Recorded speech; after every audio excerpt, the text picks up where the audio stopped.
Hey guys, got a bit of a different video for you today. As you can see, we're going to be doing a screen share, and this is a full Miss America interview that Sasha Sloan, who was Miss Utah 2021, I believe, Sasha Sloan was brave enough to put up on her YouTube channel. Now, full disclosure, I don't know Sasha. I hadn't heard about Sasha until today. And the reason I found out was I was Googling for pageant interview answers, as in actual recordings of people who were giving pageant interview answers. I wanted to find the best ones and then break down for you what I thought would make those answers good versus bad. Because if you actually want to get good at interview, the first thing I think you need to know is, well, what makes the difference between a good answer and a bad answer? And so I happened to find Sasha's video. I also haven't watched this through at all. So it's 10 minutes long. I have no idea what she's going to say, what questions the judges are going to ask.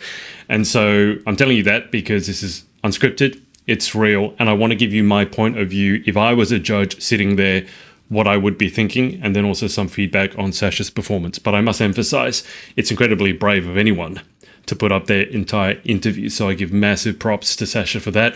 Also, there was another video on her channel, which I did watch before watching this, which were her interview tips. Now, this might sound a bit weird because, as you guys know, or hopefully you know, we've got a mock interview session coming up on Thursday, the 12th of December at 4 p.m. Eastern Standard Time, but Thursday, the 12th of December. To apply, just go to onlinepageantacademy.com.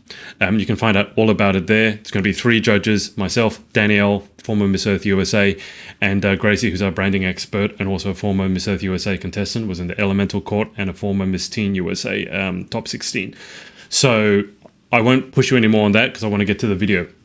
But what I was going to say, her interview tips are amazing. Like, I really like what she had to say. Again, I have no idea who Sasha is, hadn't heard of her before today, but I think a lot of her tips and advice are on point and on the money. And I think you can trust them because obviously she was in Miss America, got, I think it was top 10, top 15. She did well, and you can't do well in Miss America without the interview. The Miss America interview, so you know, is 10 minutes long. At least it was at the time of this recording. And I've heard similar from Gracie. So it's longer than a lot of other interviews, but it's still short enough that you would need to practice making those answers of yours short, concise, precise, which is why I think it's a good place to look at and for me to react and give my thoughts, because it's short enough to force you to do that. But it's long enough that a lot of you might be thinking, oh my God, I can barely make it through a 2-minute pageant interview. How am I going to make it through a 10-minute interview? I know some of you might be a bit weird like me. You're going like 10 minutes. Yes, it's longer. Cool. But, you know, we're not all the same. So let's go through this again. I've not seen it at all. So let's see. Welcome. Hey. Hello. Hi, nice to meet All right. I mean, first off, when she sits down at the table, obviously she seems to be introduced by someone at the back. She looks super friendly and super ready to engage. That's massively important. You don't want to walk into the room and look glum. She looks, she's obviously dressed up, but not too much so. All black. Looks like a professional interview.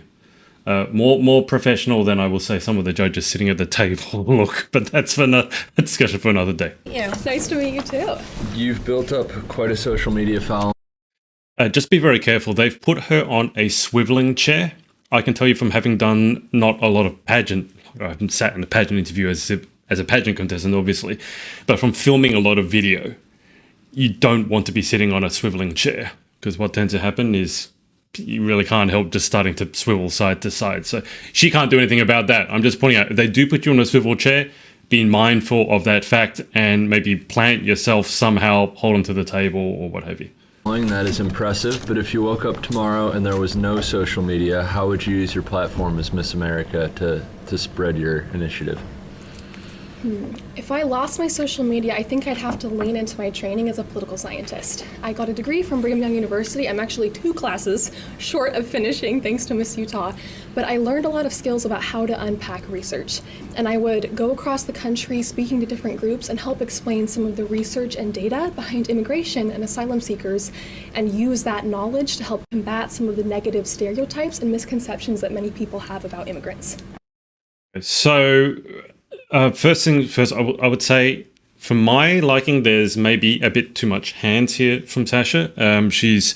I love her answer. I think she made her point well, and I think she answered the question well. I think she also segued into something that she's passionate about well, highlighting that. So hopefully that's like you're leaving a breadcrumb trail that the judges can follow. I thought the hands were a little bit distracting, and it might be just because it's the beginning of the interview, she's nervous, she's getting some of that nervous energy out. But I would say that's a fairly solid start. I love that. So while we're on the subject of TikTok followings and etc., Yes. what are the key things that you've done to grow your account, and how are you going to apply them to the Miss America account? I think And I also wanted to say, just on the first answer, and again here on the second answer, you can see she's taking a bit of time to respond. So if you've got an answer ready to go, fine. If you need a bit of time to think, take a little bit of time to think rather than just launching right into it. The mistake I see a lot of people do is they start talking immediately, but they don't really have anything to say. They haven't formulated their answer. And so the first thing they say is, better just to keep their mouth shut, think, and then, engage brain before talking, so to speak. the biggest thing that I've done with my account is I've really learned how to seeing the lean hands into again. a brand, how to have consistent branding, and also I've learned that what people want to see online is someone who is real. And that means that I do not show up in my full pageant makeup every day. That means making videos of myself in my bedroom, or time-lapsing my work on my computer, or just taking real, raw, authentic content, talking about things that I love about Harry Potter. I'm very unfiltered. I post once a week at least without makeup to just keep it authentic and fresh. Okay, so you're seeing a couple of things here. So one, she's distancing or making herself stand out from the competition by saying that she doesn't show up in the makeup every day. I will say from the videos that I've seen, because I looked at her YouTube channel, she's completely honest about that. There are a lot of videos there where she's just sitting on her bed, but she still looks amazing, but she's not dolled up in pageant makeup. Again, you can see a bit of the hands happening, and she's telling you a little bit more about, again, behind the scenes. Can you see she's not just answering the question about, how would I use TikTok, for example, because she's very big on TikTok, I think, over 1 million followers. She's not just answering the question like straight, like I would do this, and this. She's using the question as a means to show more about herself, more about her CV, her resume, what sets her apart. And I know that people on TikTok, they want to look at you and think that you're their best friend. They don't want you to be selling them something all the time. They want to build that friendship. And so in the role of Miss America, I would want to break down some of the misconceptions. Laying that breadcrumb that if she were to be Miss America, she's, laying that, like, that she's ready. She's telling the judges, hey, if I was Miss America, I would do this, which puts them more at ease of, okay, is this girl actually ready? And she's showing that she's actually given thought to, yes, if I were to win Miss America, this is what I would do. It's about, the perfect pageant girl, and try to show up and show, hey, Miss America is just real. She's a raw, honest girl who's just trying to be her best and do something good in the world. I think if you also watch, she's making eye contact with each of the judges. So if we go forwards a little bit, you can see that there are 4 judges at the table, and she's not just zoning in on the one judge who asks the question, she's actually taking the time to look at all 4 of the judges. So what do you, kind of leaning into that a little bit? I would also say I'm giving you just my raw unfiltered thoughts here. In the chair she's sitting, she's not seated back in the chair. I mean, this sort of seat, if you sat back in it, you'd probably just fall off. But she's sitting forward a little bit. Her body posture in general is pretty good. She could maybe sit upright a little bit more. That's been just very extremely harsh because, I haven't done this sort of thing myself. More, so the brand of Miss America that Yes. you want to portray, touch on it a little bit, go a little bit deeper, and like what kind of stuff you're going to be discussing on social media and the messages that you want to get across. To me, Miss America is a professional development organization. I think it's one of the best incubators for women in politics, women in media, women in business. And I want to show the skills that I've gained through the Miss America organization. I was able to build a brand that netted $100,000 in the first 100 days, and we're about to pass our $1 million mark in revenue. And that is because of the skills that I learned from Miss America. So that's incredibly powerful to put out numbers like that. I mean, obviously, you're going to go into your interview. I would encourage you to do your research, to do your keeping up to date with the news, etc., etc., etc. But if you have something that you can pull out like that, which for me as an entrepreneur, I don't know who the judges are on the table, but me as an entrepreneur, someone who can say that about their business and lay it out in cold, hard, black and white statistics, that's incredibly impactful. And so me as a judge, if I was listening to that, I'd be like, wow, that's impressive. That's real numbers. That's not just TikTok following, that's money. And I would want to find out how she did that. But also, you got to think it's about what that means about this person. If this person is able to create an actual cash positive business, that's not just someone who says, I'm an entrepreneur. This is now, in my eyes, a successful entrepreneur or a businesswoman. Completely different kettle of fish. Things like branding, things like being able to talk and communicate my ideas to a camera. I've been able to get my internship in political science because I got hired on the spot because I was in the top 5 at Miss Utah, and they knew what that meant. They knew how hard it is to achieve that. And so I would show young women, hey, if you want to launch into being a girl boss, if you want to go have a professional career, go to Miss America and gain those skills as you compete for many years and become the best version of yourself. So you can see all that thing that I said that I was impressed by, and then she's wrapped that up by saying, and I give credit, she said at the beginning of her answer as well, I give credit to the Miss America system for that. So that's a very good way of saying that, giving credit to the system and showing that you and the system are a good fit, because, you might be a good fit for Miss USA, but are you a good fit for Miss America versus all these other systems? Still using the hands quite a lot, but I think the hand gestures now are less distracting because I've sort of gotten used to them.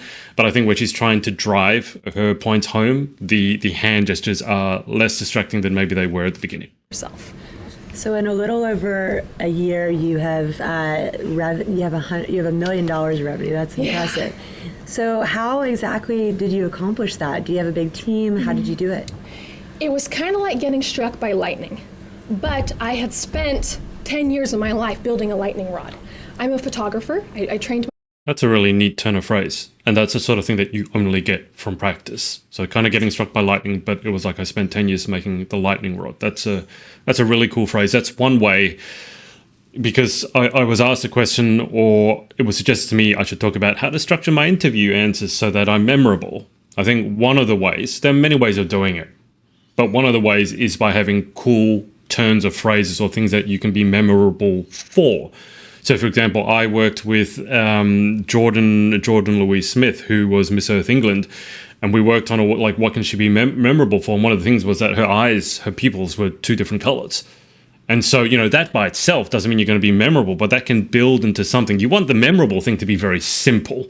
You're not going to really be memorable for a 5,000 word dissertation, but something that you can be easily memorable for. You have to offer that so that you can be memorable in the first place. Myself to do photography and shot weddings all through college. I know videography. I grew up as a child actor, and so I know how to be on a camera and speak. I had my own TV show when I was 14.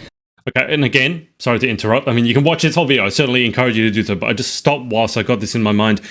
You can see she's hardworking, very comfortable in front of a video, in front of a camera. So what are you thinking? Okay, this girl's confident. She knows how to speak. She knows how to present herself. Kind of important if you're picking a title holder. And so all of these skills that I developed, branding, I ran an Etsy shop through college, it was like a perfect storm. Etsy, again, so as an entrepreneur, it's important that she puts that there because that's very specific. So I know what an Etsy store is, and she's not just talking about, I want to be an entrepreneur. She's got an Etsy store, which is something that kind of like Shopify. It's a platform that allows you to sell. It's very often used for creatives, like things like selling mugs, t-shirts, or paintings or drawings or things like that. So again, she's being specific. So I know she's not just talking a good game. She's actually doing this. And I saw it happening on TikTok. I was really lucky as an entrepreneur that I saw the shift to video branding. And I was able to jump in, and I was one of the first companies and creators to monetize my platform and start a business before the other young people were starting to think, oh, wait a minute, I could make money off of these viral videos. And so it was kind of a perfect storm of skills that I had been building for my whole life, and honestly through the Miss America organization. And the first video that I ever had go viral was a time lapse, a mashup of all of my practicing for my talent for Miss Utah. And it shows me over the course of years. You can see my hair turn blonde, you can see the growth. And when people saw that and saw the real girl and the real work behind the scenes in my ugly sweatpants and stuff, it made them be like, oh, I want to cheer for this girl, I want to be her friend. And so it was a lot of things. So where is the revenue coming? That was a really cool idea that she just let slip there as doing a time lapse of practicing her talent, and you can actually see her hair change color. And again, you want to sort of answer, because the question was like, well, the thing was, how can you be memorable? You got to understand that on a panel of judges, like there are 4 here, each one of them is probably going to be bringing something different to the table. They're not all going to be, let's say, entrepreneurs. They're not all going to be creators, or not all going to be interested in videography. But if you can put out feelers in a few different ways, and hopefully if you're aware as to what the judges, how the judges are looking at you, you generally should be able to tell when you have said something or shown something in your resume that a judge can resonate with, like, oh, you're an entrepreneur, me too. Then hopefully you'll be able to see that and lock into that. But you can see that she's doing that really, really well here. Coming from? I designed collage walls. Okay. So we had this crazy viral product. So I was going to say, so as a creative, because if you are in social media, which all of you are because you're pageant girls, but I think it's really cool that she she talked about her time-lapse idea. That's a really cool creative idea. So again, showing that she has a certain skill set. In this sense, she's creative with video, which also, if I'm looking for a title holder, video is super important. And being a competent content creator, super important. The idea to make just a stack of images of my photography and graphic designs. So did you take all the pictures? We bought some of the images, some of them I photographed all of them. So for example, we have a space one. There's not a lot of space that you can go buy in stock photos, so I shot cosplayers. And we've built out a team now. I have 8 employees, so they've been running it since I won Miss Utah, and I sold out a 50% equity share of the company to an operations team to take over. Okay, so again, She talked about cosplayer. So that's an interesting thing. If you're a bit of a geek or a nerd or you game cosplayer, that will catch your attention. And then when she talked about having employees, again, if you're an entrepreneur or you're a business owner, that is a huge point of difference, because it's one thing to be doing things by yourself, but it's a whole other kettle of fish. It's a big step up if you actually have a team working for you. So I've just been doing the creative. So how are you going to juggle both if you become Miss America? Luckily, I haven't done any operations for our company since winning, because about 2 months before I offloaded all of that. I was still the public face of the brand, but I haven't done any work for Archive Sunday, my company, since winning. So I would just pass it off to the team. I trust them a lot. We've scaled back in what we've done. Before, we were making a lot of money off of clothing lines, and I didn't feel comfortable passing that to someone else. I wanted it to be me and my style. So I would just wait, let the team keep the wheels turning for another year, and then pick it up after my year as Miss America. I will say again, she was Miss Utah 2021, so I'm not exactly sure when this interview was shot. I did just see that Archive Sunday, I think it's on a temporary break, or she might have wound down operations that might not even exist yet. I mean, it's the website's there, but I don't know if they're still doing business. I want you to get that that's fine. Like if you talk about something in a pageant interview and then you've tried it, and then for whatever reason, life changes. We transition. So that's fine. What I will also say is that talking about learning to delegate, that also is a very important skill. Not only is a business, remember, you're trying to appeal to as many different people as possible. Talking about delegation as a business owner, you're appealing to entrepreneurs, CEOs. When you talk about delegation also as a skill, now you're talking about leadership. That's something that's incredibly important. So if you were to win Miss America or any pageant title, you cannot do everything yourself. So one of the big things obviously is going to be your ability to work with a team. And she's just pointed out that she not only built her own team, but that she's practicing those leadership and delegation skills. Okay, great. What character did you perform on Walt Disney? I was Cinderella, and what? And now that question might either have come from the fact that she said cosplay, but I think it's more coming from the resume. So the pageant judges, I imagine, have Sasha's resume here. She must have listed that down somewhere. And so that's a question based off her resume. I will say, again, in Sasha's video talking about pageant interview tips, she does talk about how to use the paperwork. The resume will depend on which system you're in, but using that as a way to almost control the questions you're going to get in an interview, because you can't rely on the judges having researched you before the interview, so that they will have read your resume. Hopefully they're doing their job. And so you want to kind of leave breadcrumbs for them to follow. And so if you want a certain question, you got to put the teaser on the resume. If you don't want a certain question, don't put it in the resume. And that's something that Sasha says. She points out one of her friends put something about a black and white movie in her resume, and then they started asking her about black and white movies, but she'd only watched that one black and white movie, so it led to a bit of an awkward exchange in the interview. So that pageant paperwork is also an incredibly important part of making sure you have a successful interview. What I love about Cinderella is that some people think of her as kind of this, wilting flower, but Cinderella is a person who survived an abusive childhood in an abusive home. And I look at her and I think she is such an inspiration for maintaining your kindness and your sweetness even when life is hard. I had an experience in the role of Pluto, actually, at Disney, when there was a family at a breakfast table, and I spent a long time with him trying to get this one little boy to come out of his shell, and he wasn't taking it, he wasn't taking the bait, so finally I left the table, and as I was leaving, he said, "Bye-bye, Pluto."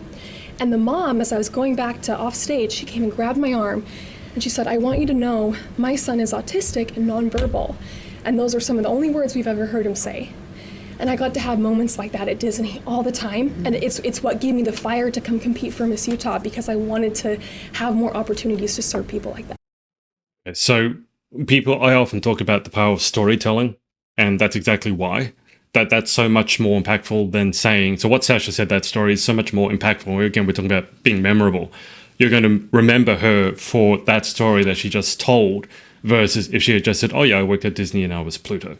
I will say, when she was telling the story about being, her opinion on Cinderella and how it's about a story of overcoming this, overcoming that. Yes, it is. I think for my taste, that's reading a little bit too much into it, but that's just a personal preference. Sasha, let's talk about your social impact initiative, Refugees Welcome. I read about your visit to Greece, but why do you think you are in a position to really... One thing, I don't know if you're picking this up on the audio, but Sasha will quite frequently say, as the judge is asking the question. For me, I think she's doing it a little bit too much. I do think it's a good sign, obviously, to show the judges that you are hearing their questions and you're sort of affirming them as they're asking the questions. Like, you're kind of encouraging the judges, as weird as it might sound. But I think if you do it too often, it sounds a little bit, it can get a bit repetitive. Change something that's a huge national conversation? Well, my online channel gets 3 to 5 million views per week. Statistics, again, important. And I recognize that is a huge position of privilege. It's a huge position of power. And as I thought about the work that I've done in the social sector, and I thought about the experiences I had working for 3 months in Greece, I knew that this was an issue that I wanted to use my platform to educate. And frankly, I have heard terrifying things in the mainstream media about refugees. And there is so much misinformation out there, and I'm a trained political scientist. I know how to look at a study and break it down, and I just felt like I had a moral responsibility to do something with that platform. This is, I mean, nothing wrong with that answer. This is leading into particularly tricky territory once you start bringing up the fact that, political science, and you bring up the mainstream media. And if you're happy to go there, go there. If you don't want to go there, don't go there. I mean, it's up to you. I will say in Miss America, it's probably more on point to be doing this, but just be wary. When you bring up certain opinions, like if you use the phrase mainstream media, it's already sort of walking on thin ice, let's say. So if you're going to go there, but know your stuff is all I'm saying. Looking at the studies, yes. What have you done to put yourself in positions to meet these refugees and understand their experiences? First is that I worked in Greece. The second is I've been working with an advocacy group this year called Their Story is Our Story. And my co-author, her name is Sharouk Al-Jawari. We've spent the last 6 months together developing a curriculum for students in Utah. And there's very much a right and a wrong way to go about doing refugee advocacy. It is not my role to show up and serve refugees. It's not my role to speak for refugees. I want to use the Miss America podium to amplify the advocacy work that's already being done by the refugee community. So instead of doing a solo school tour as Miss Utah, I opted to do a dual school tour with Sharouk to give her those opportunities. And every time that I got a media request, I gave them Sharouk's information to just give her a voice as well. So this is a really big political conversation. Yes. So you're going to get people come at you like, Right, so as I said, I thought it was skating on thin ice. Looks like we might be getting into politics here, which you're always told you won't get in pageant interview, but sometimes you do. So you got to be prepared for it. And if you're going to bring up labels, which in this day and age, especially given this year was an election year, you bring up anything to do with refugees or mainstream media or alternative media, or God forbid you use the words left or right, just be prepared. The reason I think you should be informed in politics, absolutely. But the reason I think it's a good idea to try and stay away from it if you can is because in this day and age, either way you go, you're immediately going to alienate 50% of the room. It doesn't matter how well reasoned your opinions are. There are just people who cannot hear the other side without losing their minds. So just be wary of that. No, we can't even look after the people that we have in America. Right. We should be welcoming more people. What is Right. your response to that? Accepting refugees is not a partisan issue. It's a humanitarian issue. And the data is that refugees benefit our community in every way. They are an economic benefit. They bring diversity. They are wonderful patriots. They commit crimes at much lower levels than regular Americans. And I think people just don't know that about refugees. There's so much misinformation. That's why I felt that I should use my platform online and the platform of Miss America to amplify the work that's being done already. Okay, so I'll leave it up to your decision as to, it'd be up to you and whatever team you're working with, whether it's with us or someone else, another pageant coach, whether you would want to go down this route. Again, this was, I think, recorded, I mean, it was Miss Utah 2021, so I'm guessing this is recorded at least a couple of years ago, so not during this election year, 2024. And the issue, again, is going to come up that she quoted statistics. You say, great, well, she's got the statistics to back her up. People are going to argue that her statistics are wrong, right? So depending on which, I'm not saying that I believe those statistics are wrong, I'm just saying that's the argument that's going to come up. And you would have see this play out in 2024 because it was an election year. So once again, your call, if you want to bring up topics that might lead down a political discourse, and if that's your area of expertise, so be it. I'm just saying in this day and age, you kind of alienate half the room immediately. I mean, depending on which state you're in, it's different. But it's just like, your job as a title holder obviously is to be a leader, but also I think you want to unify. So just be, I think you want to be very mindful that if you're going to go down this route, you have to find some common ground. Very difficult in this day and age. Unify rather than divide. I appreciate the ideology of that, but it is a partisan issue. So how do you address when you do get people asking you very politically motivated questions about border control and those type of things? How do you plan on answering that? It would be nice if it wasn't a partisan issue. I don't want to get into political discourse here, but it's been made a partisan issue. So if I was going to answer this question, it would be, well, it's been made a partisan issue when it shouldn't have. I don't think you can really lay the blame for that on either side. I think both sides have contributed, which I think in most political situations, both sides have a responsibility. But let's see what Sasha has to say. As I said, like you bring up the label mainstream media. It's already going down the political rabbit hole. Let's see what she says. I think it's important. I've decided to narrow the scope to refugees and asylum seekers. And refugee is a particular legal classification, not necessarily an immigrant. I recognize it's a very hot button topic. For me, I want to have less hatred and more harmony. I want less division. I want to find common ground. And so I think I would be looking towards the things that we can all agree on and help. And I think that welcoming refugees, which is a very low number, 11,000 last year, that is just a place that we could find common ground, even in a very heated debate about immigration. So that's, I don't want to say that's clever because I don't want to say it's a dismissive tactic, but it is very good what she did. She clarified, she's not just talking about everyone, she's talking about a particular subset, and she gave the figures. Again, I don't know if they're right or wrong, 11,000, and again, this was not in 2024, this was before that. And that's a good, and what she just said there is exactly what I think, even if you have strong political opinions, that should be the crux of your message, is that you are there, especially as a pageant, a potential pageant title holder. You're not there as a politician, you're not running for office yet, right? You have to stress that you're looking for unifying ground and looking for common sense, hopefully where you can agree. I love the idea that you want to bring unity to this topic. I think that's really powerful and obviously courageous as well. So right now at this moment, what are you doing? I'm sorry. 30 seconds for me. Okay. I wish we had more time. I have worked so hard to develop a skill of branding and digital media. And I think that for the next 100 years of Miss America, she needs to solidify her online presence.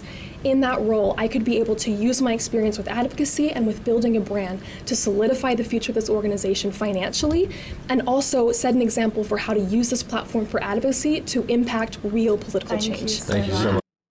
So it looked like someone from the back said 30 seconds, and that Sasha knew that when that happened, that she's got basically 30 seconds, I think, to make a closing statement. That's just my guess. I don't know for sure. And I think this is probably the other issue with going down the political rabbit hole. People want to go further down it because people are emotionally charged about it. They're going to keep talking about it. And then, 30 seconds, and then you have to try and, you don't have to try and talk about something else, but Sasha, what she wanted to push home was her branding. But there was a bit of a disconnect between going down that political pathway and then having to switch back to the branding. I think, look, let's just play out the rest of the video. I think that's it. Thank you so much. Sasha. Great job. Have a great day, y'all. Okay, so I think the interview overall, her skill set is very, very good. I think she speaks very well. She presents very well. She's not umming and ahhing, maybe a bit too much hands going on.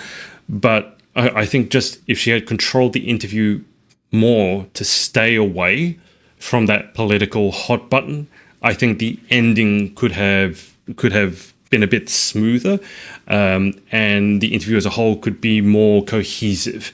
Having said that, I mean, she obviously did very well. So who am I to judge? That's just my personal opinion. And I think this is the big thing. And let me finish on this. People often they ask, and you guys, if you're applying for a mock interview session, one of the things you've asked is, well, what are judges looking for? And the answer is there's no one thing. Because like every person is different. Every pageant judge is different. And I'm here to tell you that what I'm looking for may be different to, frankly, what Danielle would look for, who's on the mock interview panel, different to what Gracie would look for, who's also on the panel. I will also say, from personal experience, you cannot rely on the fact that every judge is actually there knowing what they're doing.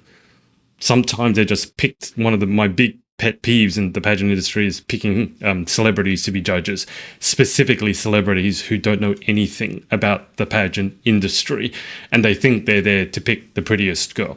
I have sat on panels where the person next to me is just really not that good of a person and literally was just using the judging position to give people horrible marks because she was using it as a power play. And by the way, these were 5 or 6 year olds at this pageant.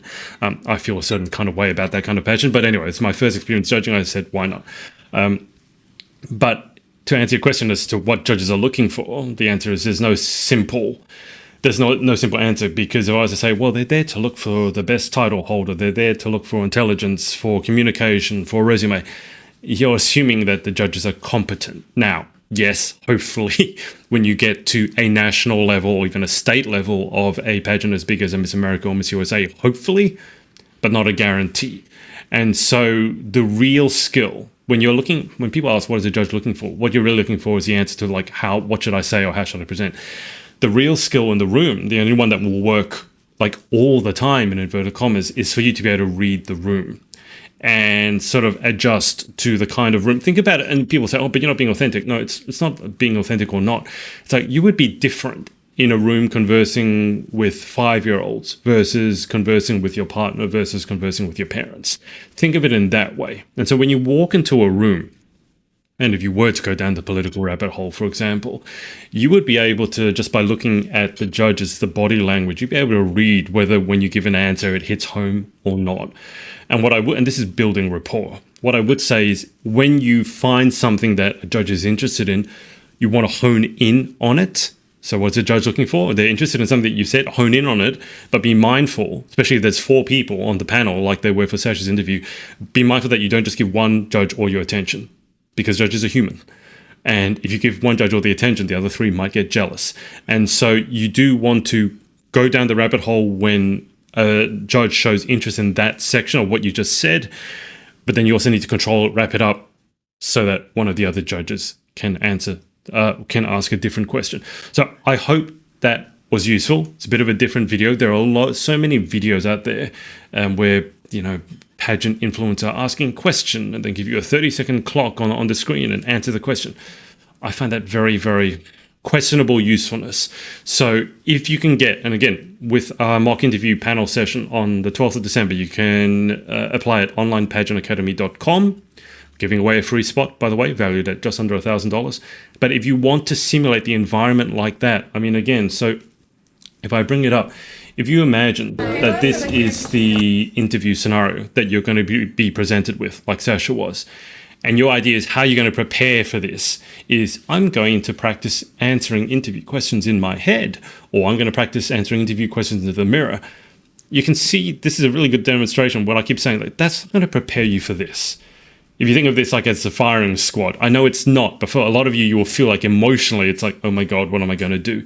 The only way to truly prepare for this, other than doing it, is to simulate that environment, which is why we're doing the mock interview, why we're doing it with a panel. You can get more than one judge's opinion, and the judge's opinion feedback may very well differ, as it should, and that's like real life.